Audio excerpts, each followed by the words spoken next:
What's going on YouTube and Facebook? This is another episode of 717 Sports Chat Live. It's your host Marcus J. It's a really late night tonight. It's 1:03 a.m. Working all day. I've been busy all day, so finally wasn't really able to upload anything until now and whatnot. But that ain't gonna stop me. I mean, soon here we will get on a more consistent, like set time frame for why we'll be going live. Right now, I'm just pushing out as much videos and content as I can. But right now, we're gonna cover today some topics in today's sports world between NBA, MMA, and those are the two topics we're gonna cover today. Two sports. We're gonna talk about how Game 6 Bucks roll, force Game 7 in Brooklyn. Many of you guys just watched that game. You know the Bucks looked really good all night. We'll touch on that.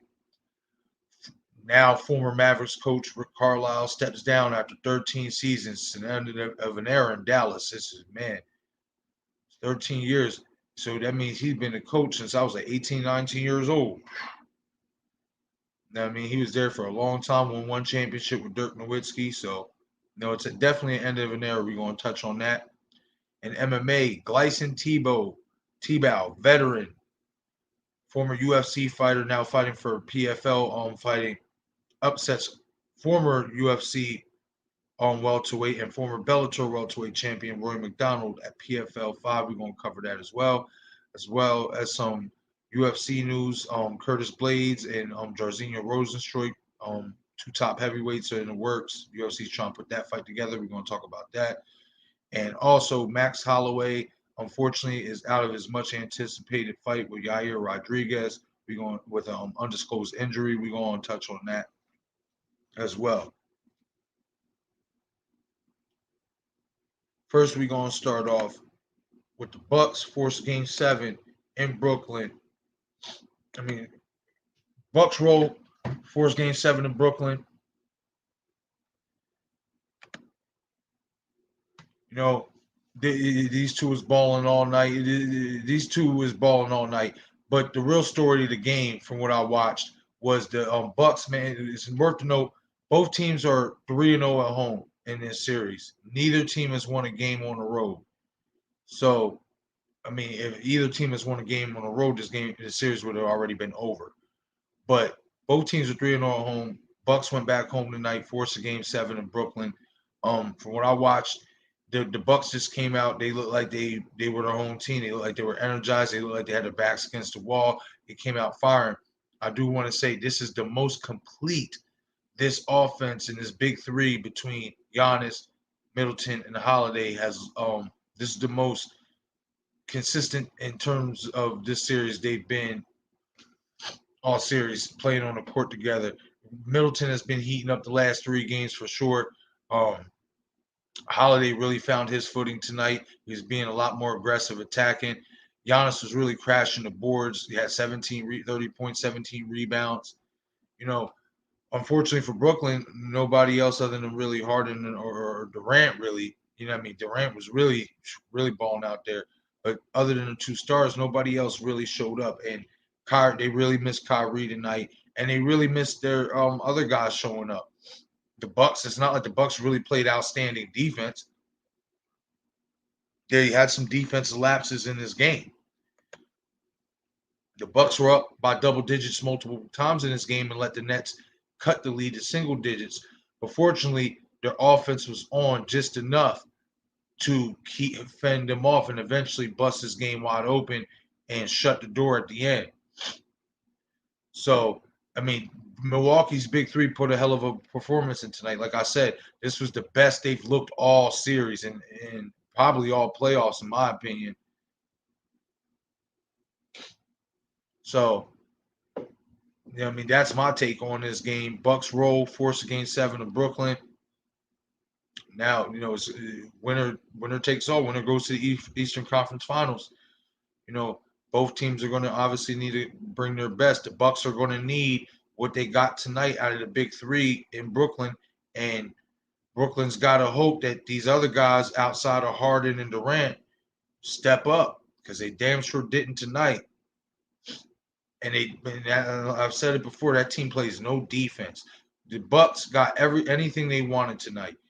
And this is when the Bucks be aggressive. It's also worth to know the Bucks, they was really aggressive in the paint. When they be aggressive like that, they can win Game 7. In all honesty, because the Nets can't play defense. They don't play good defense at all. So the key for the Bucks going in this Game 7 is to keep this level of offensive consistency going, especially between their big three.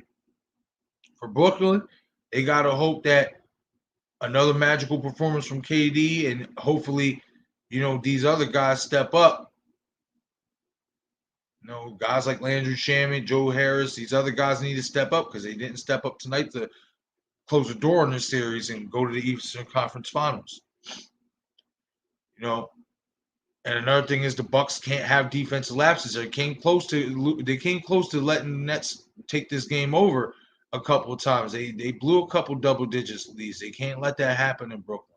They cannot let that happen in Brooklyn. If they pounce on Brooklyn like they did tonight, they have to do what they did eventually later on, and that's shut the door on them. They can't allow them to – they can't have these defensive lapses where they're up by 13, 14, 15 points, and next the Nets are down by 4.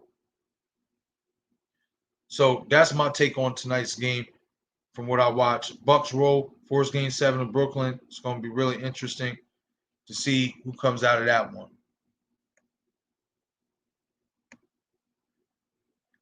Next topic. Rick Carlisle, coach for the Dallas Mavericks, now former coach for the Dallas Mavericks, stepped down. It's truly the end of an era. As I said at the beginning of the video, by the way, that is a fly-ass suit. But like I said at the beginning of the video, it's truly the end of an era. I'll be 32 on Sunday. This guy has been around with Dallas since I was 18, 19 years old. That's 13 years, and he did get one championship with Dirk Nowitzki. His total overall record with Dallas is right here. He leaves Dallas with a record of 555 wins, 478 losses, and one championship. I think the guy deserves, to be in a consideration possibly for a future Hall of Fame role. He brought Dallas to their first organizational basketball championship. He had a lot of success with this team. And it's interesting to see, is he going to retire or is he going to go somewhere else? We know Portland needs a coach. It's interesting to see what New Orleans might do with Stan Van Gundy. There's going to be opportunities for Rick Carlisle to go somewhere and coach. I would like to see him go somewhere where he does have a nice little unit already put in place. It remains to be seen. But once again, it's truly is the end of an era. Mavericks fans, hit the comments section if you see this video.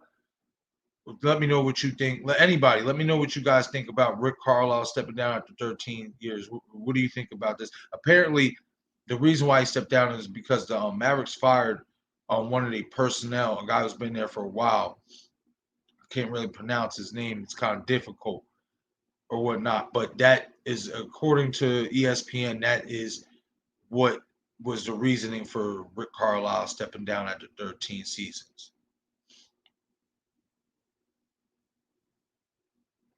Sucks, man.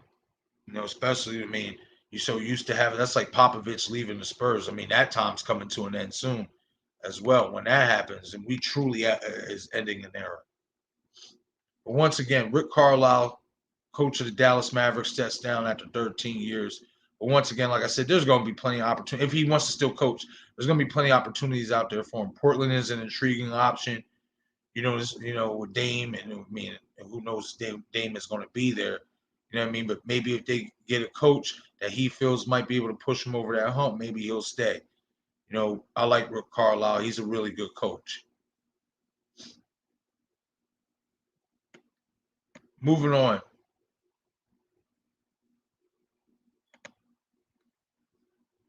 At PFL 5, Gleison Tibau, veteran MMA fighter, welterweight. Gleison Tibau upsets former Bellator welterweight champion Rory McDonald.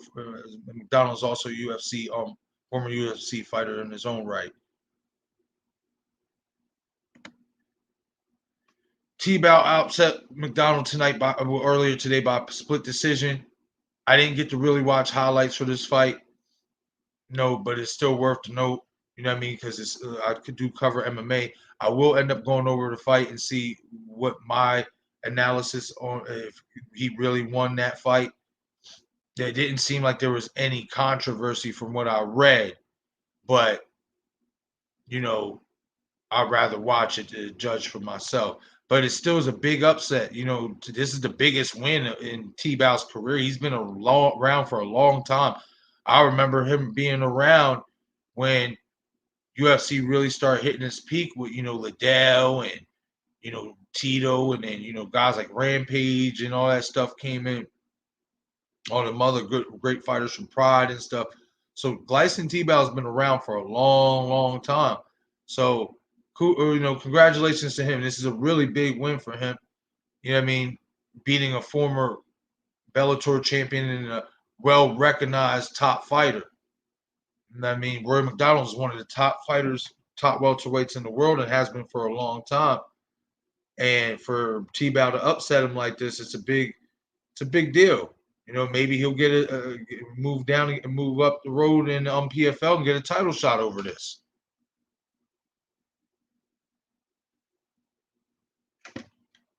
But once again, Gleison Tibau upsets Rory McDonald at PFL 5. Eventually, I'll touch on this fight again. I'll come back to this fight when I get a better analysis and watch the fight myself. No, but from what I read, there's no controversy. Like, it was no controversy at all. Like, I'm assuming you could have gave the fight to either one of them. But when I do watch it, I'll give you my breakdown and my analysis of it. I just wanted to touch on it because it is a big deal. It's a big deal in MMA, especially, just because it's not UFC doesn't mean it's not a big deal. That's a big win for that guy, and he's a vet. Like he's up there. He's 37 years old. So, and as we all know, MMA is not a young man's sport. So hit the comment section if you happen to catch this fight, or if you are going to, if you end up catching highlights, etc. Hit the comment section. Let me know what you guys think of this fight, and let me know if you think Gleison Tibau is going to get a title shot moving forward at PFL. At PFL.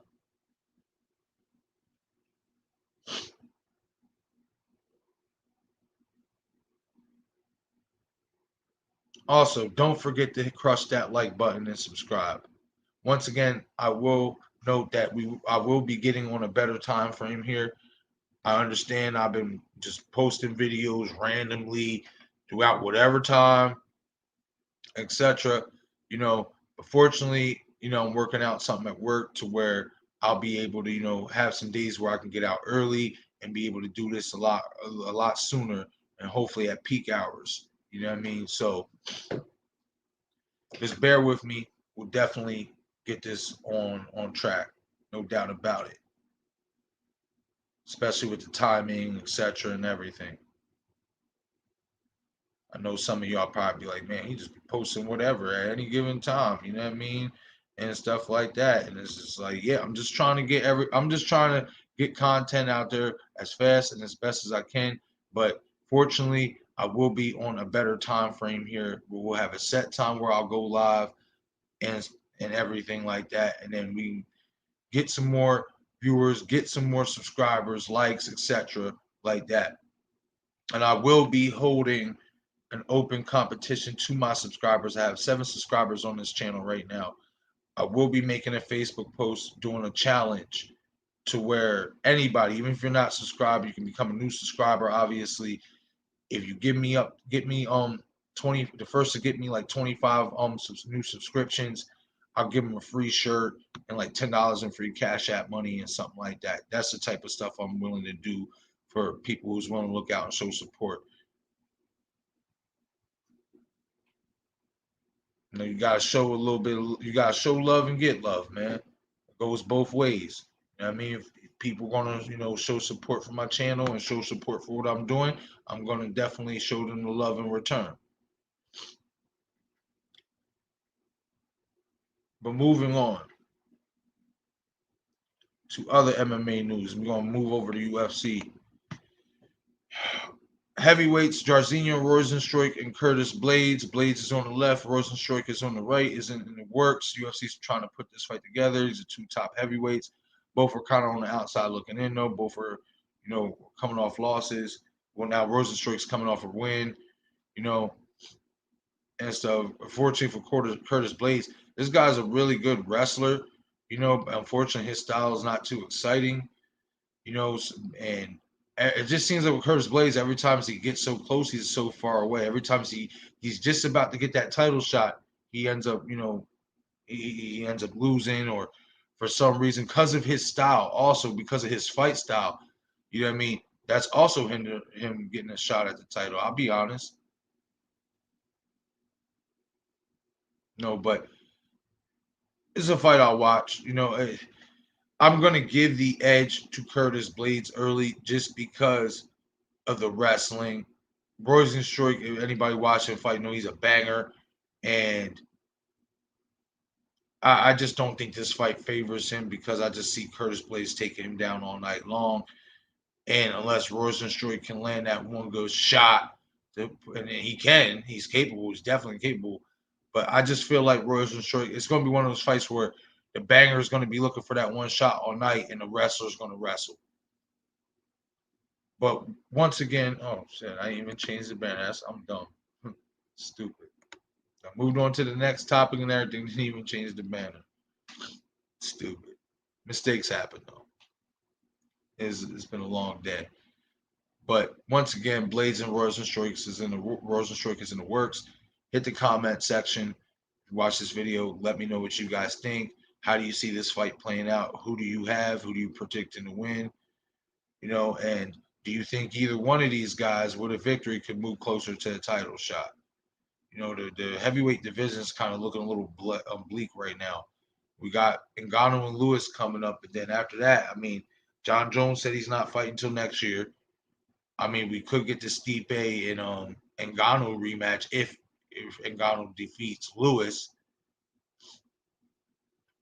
So there's really not much else out there other than what we're getting right now in terms of Ngannou versus Lewis, and then Steve Bay is obviously probably waiting in the wings for the winner of that fight. Look at the heavyweight division. I mean, we have a couple guys upcoming and stuff, but it's still kind of bare. It's still questionable outside of the guys who are like the top guys. It's still very questionable. But like I said, I'll watch this fight. Hit the comment section. Let me know if you guys will watch this fight. I will warn you, it probably would be a little boring, especially if Blaze wrestles and Rozenstruik can't land that knockout shot. But still, fight's a fight. Moving on.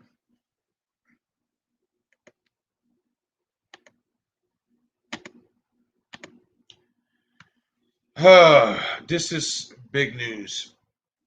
And unfortunately, I don't have any other information other than this is an undisclosed injury for Max Holloway, blessed Max Holloway, former UFC featherweight champion. His highly anticipated fight with fellow contender Yair Rodriguez is now off. Holloway is out of this fight with an undisclosed injury. It really sucks because it's definitely one of the more anticipated fights that's not a title fight for the summer, and unfortunately Max got hurt. Hopefully we'll find out the extent of the injury very shortly, within the coming days or within the coming hours. But bless Max Holloway is out of the Yair Rodriguez fight. I'm pretty sure UFC is working hard to find Rodriguez a replacement if they want to keep him on that card. But it sucks. It's big news, man. It really does, because this is going to be a war, I believe. But all I can hope for is we find out that the injury is not too significant and that Holloway has a blessed, speedy recovery, because I really want to see this fight. I really do. and I'm sure a lot of MMA fans out there. Hit the comment section. Let me know what you guys think of Holloway's injury. Do you think it's significant? Do you think it's not significant? Do you think it's going to cause him to miss a lot of time and put this fight on hold on ice for a while? Hit the comment section. You watch this video and let me know what you guys think. Don't forget to hit the likes button and subscribe as well. Really sucks though, man. Really, really sucks. I really wanted to see this fight. But like I said, hopefully Holloway's not too badly injured to where maybe it just gets postponed for like a month, 2 months, 3 months, something like that. You know, we'll see. Like I said, I don't have too much information. I wish I did, but it's an undisclosed injury. So we don't know too much about it. I'm sure we'll find out. You know, I'm pretty sure if it was really significant, they definitely would have leaked that or came out about that. I don't think it's that big of an injury. I'm just going on hindsight. I don't think it's that big of an injury because if it really was, I'm pretty sure it would have been reported given how long he would have to be out. So this is probably something minor, maybe a cut that they were concerned about in camp or sprain, anything. It could be anything, but just hopefully it's nothing serious and we get this fight very soon instead of having to wait for it. But hit the comment section and let me know what you guys think. Do you think it's a serious injury or not? Do you think we'll have to wait forever for this fight to happen? Hit the comment section and let me know what you guys think. Me personally, I don't think we're going to have to wait too much longer. I'll give it another month or two. I don't even think we'll have to wait 3 months. I don't think the injury's that bad. I don't. But once again, this is 717 Sports Chat Live. I am your host, Marcus J. Man, I hope everybody had a great day. I'm about to get off here for tonight. I'm not even going to lie. Your boy is tired. But once again, I will keep you guys updated when I am going to be having a set time. My plan is to go live in the evenings and at least run at least anywhere between an hour and a half and 2 hours worth of content, live content. That's the plan I have set in motion. I have an idea, if I can, it's looking like I'm going to get the schedule. I could, that at work that I can work 10 to 6 during Tuesdays, Wednesdays, and Thursdays. So, meaning that I will probably be on live here from 8 to 10. But I will definitely keep everybody updated. I will make Facebook posts. And once again, I'm going to make a Facebook post about this as well.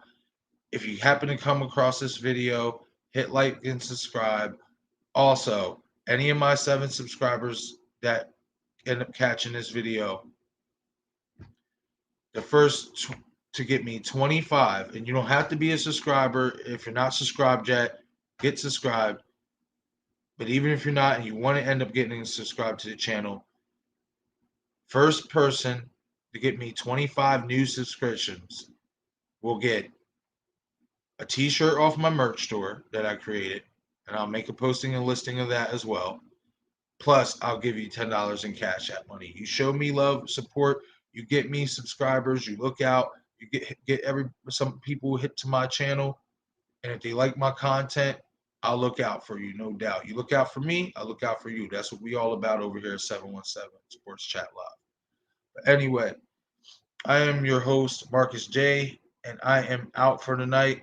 Everybody stay blessed, stay safe, and have a beautiful night and get some rest, because I know my ass is. Have a blessed night, everybody.